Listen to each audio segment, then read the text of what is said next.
इस देश में न्यायपालिका सबसे इम्पोर्टेंट रोल निभाती है किसी भी दोनों पक्षों को सुनने के बाद। लेकिन दोनों पक्षों के सुनने के बाद लोगों को जुडिशरी पे इतना तो विश्वास करना पड़ेगा कि अगर वो कोई ऑर्डर देती है तो उसको मानना पड़ेगा। अगर आप उन ऑर्डरों के खिलाफ हैं और उन ऑर्डरों से असंतुष्ट हैं तो आपके पास ऊपर की भी कोर्टें हैं।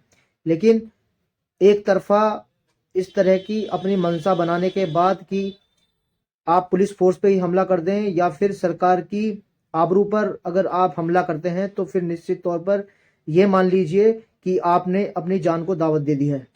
नमस्कार दोस्तों, मैं प्रतीक कुमार एडवोकेट आज फिर एक नई वीडियो में स्वागत करता हूं। उम्मीद करता हूं आप और आपके परिवार में सभी बहुत ही खुशमय और मंगल में होंगे।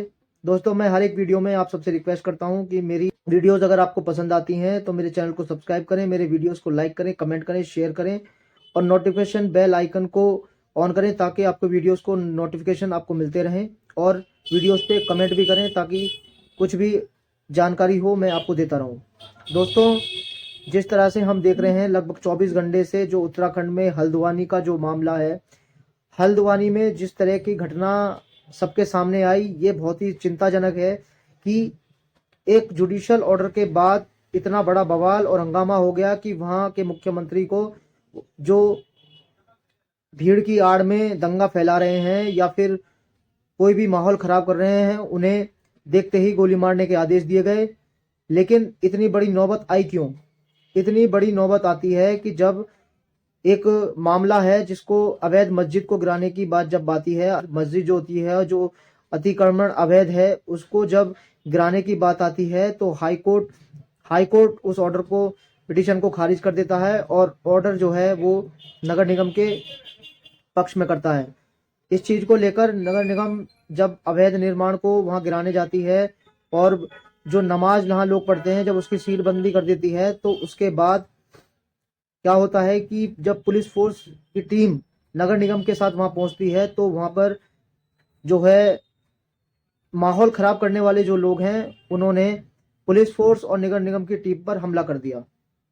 जब हमला कर दिया तो वहां यह भी बताया जा रहा है कि जिस तरह से गलियों को घेर लिया गया, पुलिस फोर्स के ऊपर हमला कर दिया गया, जिसमें से आप यकीन नहीं करेंगे कि पुलिस फोर्स की जो महिलाएं हैं उनके जो सर हैं वो भी फूट गए, उनके हाथों में चोट है। कम से कम आप विश्वास मानिएगा कि कम से कम जो न्यूज रिपोर्ट्स के मुताबिक कम से कम 100 पुलिसकर्मी उसमें घायल हैं। जिस तरह की ये घटना हुई है ये काफी चिंताजनक है कि जब माहौल लोग बिगाड़ने वाले जब आ जाते हैं तो फिर वो ये नहीं देखते हैं कि ये ऑर्डर जुडिशियल ऑर्डर है। अगर आप किसी हाई कोर्ट के ऑर्डर से नाराज हैं या उसके पक्ष में नहीं है तो आपके पास सुप्रीम कोर्ट का दरवाजा है, आप उसको खटखटा सकते हैं। लेकिन बवाल करना या फिर सरकार की आबरू पर हमला करना ये कहीं की सभ्यता नहीं है। जिस तरह के माहौल वहां बिगड़ा, वहां कर्फ्यू लगाना पड़ा और हमारे जो उत्तराखंड के मुख्यमंत्री हैं उन्होंने फिर वहां जितने भी बवाली हैं उन्हें गोली मारने के आदेश दिए गए हैं ताकि ये माहौल खराब ना हो और शांति से जो काम होना था उसमें बवाल ना हो। लेकिन इतनी बड़ी घटना हो गई और इस घटना के बावजूद भी अब ये लोगों को समझना होगा कि आप इस देश में जब रहते हैं तो इस देश के कानून और इस देश की जुडिशियल ऑर्डर्स आपको मानने पड़ेंगे। बवाल करने से या फिर आम जन को हानि पहुंचाने से कोई लाभ होने वाला नहीं है, क्योंकि आप भी इस देश के नागरिक हैं और जो पुलिस फोर्स है या फिर जो सरकारी डिपार्टमेंट है वो भी अपना काम कर रहे हैं, वो भी इस देश के नागरिक हैं। लेकिन अगर आपको कोई दिक्कत है जुडिशियल ऑर्डर से तो आप अपर कोर्ट में जा सकते हैं, अपर कोर्ट से आप अपनी बात कह सकते हैं। फिर उसके बाद अपर कोर्ट का निर्णय है कि वो क्या निर्णय लेती है। लेकिन अपने हाथों में किसी भी तरह का कानून को ले लेना और कानून के रक्षकों पर हमला करना ये घटना काफी निंदनीय है। ये चीज नहीं इस देश में चलेगी। अब लोगों को समझना होगा कि क्या सही है और क्या गलत है।